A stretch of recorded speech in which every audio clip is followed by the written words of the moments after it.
欢迎大家小酒来进门。Right now, we're at the Takpo Folk Culture Village. This place is full of Minnan architecture. Now we're going inside of the village to learn more about these beautiful buildings. Right now, I am standing in front of this building right here.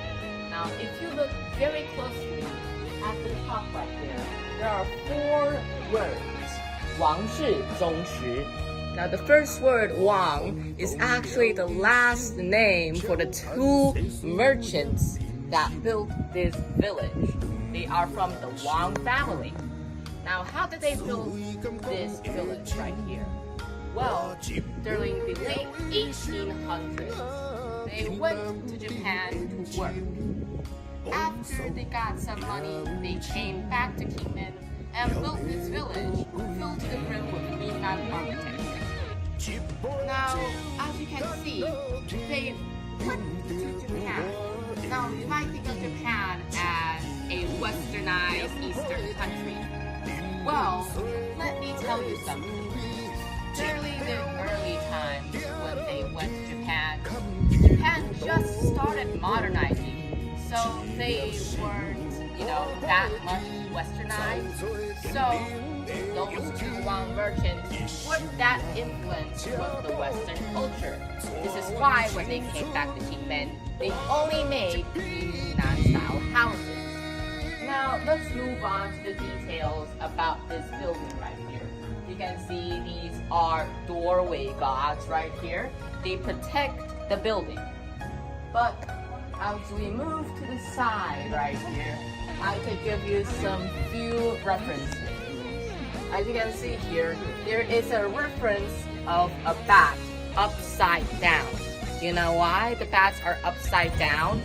Well, bats in Chinese are called 蝙蝠, and that 福 word is actually close to the word 福, which means wealth and prosperity in Chinese. And if you flip it upside down, that's called 倒反. And the word 道 is similar to the word 道 in Chinese, which is arrive. So if you put it together, that means wealth and prosperity arrive at the house. There's also this thing right here, which is a fish with a dragon face. That's also a reference to a Chinese idiom. There's also lotuses and lots of other plants right here full of symbolism with these vases and stuff, all that good stuff. But that's about it for this building, except for the top right there. You can see lots and lots of spiritual animals right there. This was actually the original spiritual animals that they put on top. Now, these animals symbolize lots of stuff like virtue, prosperity, wealth, and all that good stuff. So now let's move on to the next buildings.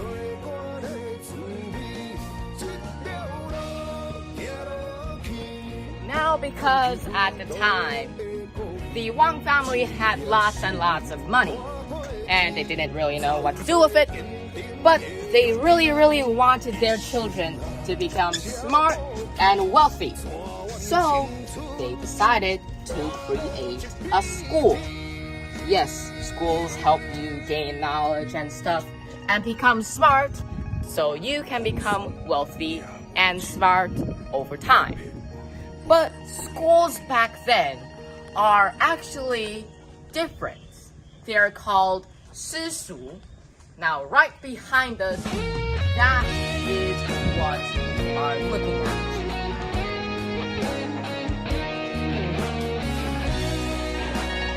As you can see, there are lots of markers right there.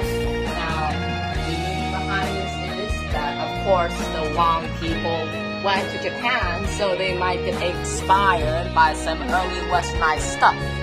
But if you look up there, that is a dragonfish right there, a dragonfish. Now, if you look inside very closely, that is a very big mouth. Now, why do people make these types of stuff? Well, they use this to drip water down on the floor. But why the floor? Well, the water gets to a certain level, they actually go into this little pool right here. In ancient times, they used brushes and wash them inside these pools. But if you look right there, ancient pools right here, and then that is a book right there. Because this is, of course, a place where you study. So people put scrolls and stuff as decorations. Now, as we move up, here, hexagonal shapes right here. Why do they put hexagonal shapes as the floor? As I mentioned before in a long time ago in a Yahoo video, these actually symbolize 4 turtle shells. Turtle shells are very, very strong, so they use this to symbolize endurance. Now, as you can see, there's lots of spiritual animals right here, lots of references to schools, lots of natural habitats, and students. And then we get to here. As I mentioned before, the Wang family went to Japan. But as you can see, these are windows right here, which we can open and close. But if you look very closely, these are actually flower patterns. People in the ancient times really loved the patterns of flowers, so they decided to make these references themselves inside of these buildings. Let's talk more about these spiritual animals, shall we? So let's see right here. You can see lots of dragons, phoenixes, and lots of other spiritual animals. Now, the ones that we're going to talk about are dragons and phoenixes. Now, these two animals are very brave, very strong and stuff, which is why people want their offspring to become strong, knowledgeable, and persevere. That's why they put dragons, phoenixes on top of them. But there's also another thing that I want you to know about. If you look right there on the swallowtails right here, you can see that there is an elephant right here. Now, you wouldn't really find an elephant on the swallowtail because this is a Minnan architectural building. But they went to Japan, so, you know, there's lots of other gods from other countries that are there. This is why they are influenced and put these animals on top of it. Wouldn't typically find in Japan. Now, back in the day when, you know, they built these buildings and stuff, there were lots and lots of pirates because at the time, England was very, very vulnerable. But how did they counter that, you may say? Well, they built all of these metal plates forming beautiful flower patterns. Now, they may seem harmless, but they actually have a meaning. When the intruders were climbing the walls and stuff, they would normally step onto these loose plates right here. And then when they step onto them, they would crack and then continuously just shatter and stuff and create lots and lots of noise, potentially harming the enemy. Now, all of this noise actually alerts all of the owners that there are pirates. Now, yeah, this is very practical and stuff, but if you look at these walls right here, this is white mortar bricks right here. Now, they are arranged in a diagonal pattern. But at the size right here, this is horizontal. Now, why would they make this change, you may ask? Well, if you look very closely, this forms a Chinese character. And that character is the word for person, 人, which looks like this. Now, at the size right here, there's this T-looking thing right here. And then if you really imagine there being a hook right here, it forms the Chinese word 丁, 人丁心, which means that they want their offspring to build amazing stuff. But there's also another thing. How did they make these walls, you may ask? Well, they just put in filament and stuff, but they also add another thing, which is sugar water. Sugar water makes everything look more polished and more stable and more structurally sound. Now, besides those loose brick plates, when, the pirates just climb up the walls and shattering, there's also another method to know if the pirates are coming or not. You see, back in the day, people loved having pets like dogs and stuff. Those little small creatures that yell at stuff that they don't know. So they decided to make little holes like this. This used to be like a wide opening and stuff without these bricks blocking. But the pets can freely go in and out. Now back in the day, when the pirates are here and they're anonymous and stuff, the dogs don't know who they are. So they just bark at them. Now these holes are actually letting them go in or out. So when they're inside, they can look outside to see if there are intruders or something. Or when they're already outside, they can just yell and stuff. And the owners would know if there are intruders or not. Besides the white water bricks and stuff, there's also red bricks. You can see right here, these are red bricks. Now, if you look very closely, there are black lines going around on each and every single brick. Now, why is that? Well, during the baking process, they were stacked diagonally because, if you just put it like flat on top and stuff, the inner parts wouldn't be exposed, so they had to use diagonal patterns to speed up the process. But as a result of that, there are diagonal patterns which are exposed to the fire, which causes burn marks. But, of course, this is very unintentional, but this also has a meaning later added. You see, these black lines look like something very familiar. Swallowtails are black, so they decided to use all of these black lines to symbolize swallowtails. This is why they are sometimes called swallowtail bricks in Chinese. Now, this used to be a very, very open, wide area without these walls. But they later added the walls so, pirates don't get inside that easily. As they also added the plates right here, as I mentioned before. Now, these in Chinese are called island. There's also another type of island.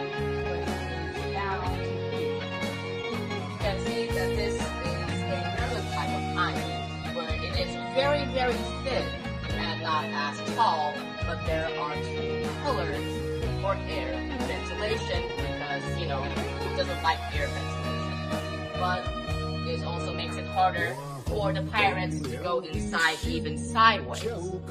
Now, there's also another thing that I want to show you. If you look behind us right here, these are swallowtail rooftops right here. Now, why is there one building and two rooftops of swallowtails? Well, it typically means two rooftops, one building, which also symbolizes unity between two things.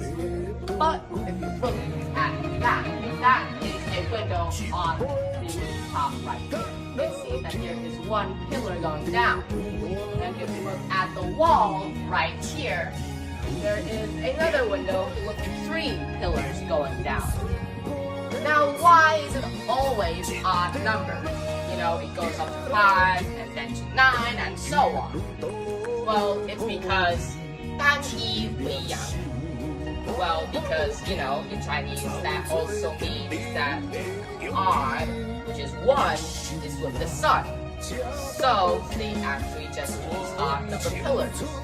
But, if you actually listen carefully, I didn't mention 7. Well, why don't they use 7 pillars?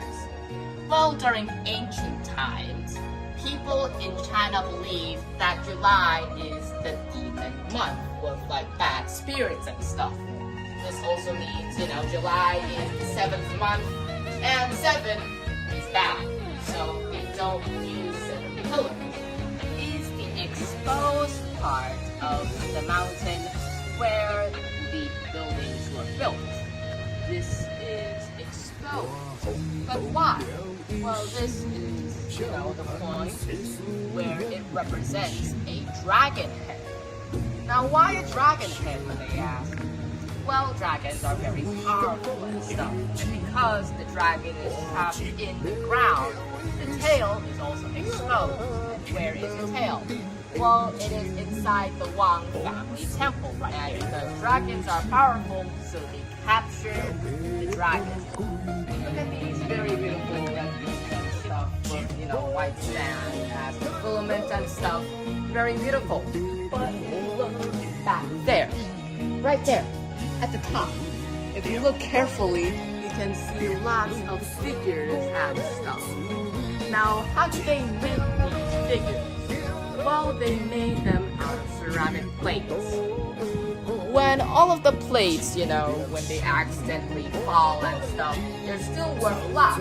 So they decided to just use these ceramic plates to make all of these beautiful figures. This is the end of our adventure of the Sanhong Folk Culture Village. And I want you to see this beautiful side where all of the swallowtails form a line with the horizon and the sky. Very beautiful. Look closer and you can see the wear and tear from the history that this village has been through. It is very, very beautiful. And the most interesting part of all of these Minnan architectural buildings is their roofs of swallowtails and horsebacks. And I wish this video can help you learn a lot about the Minnan architecture and culture. I'll see you guys in the next video.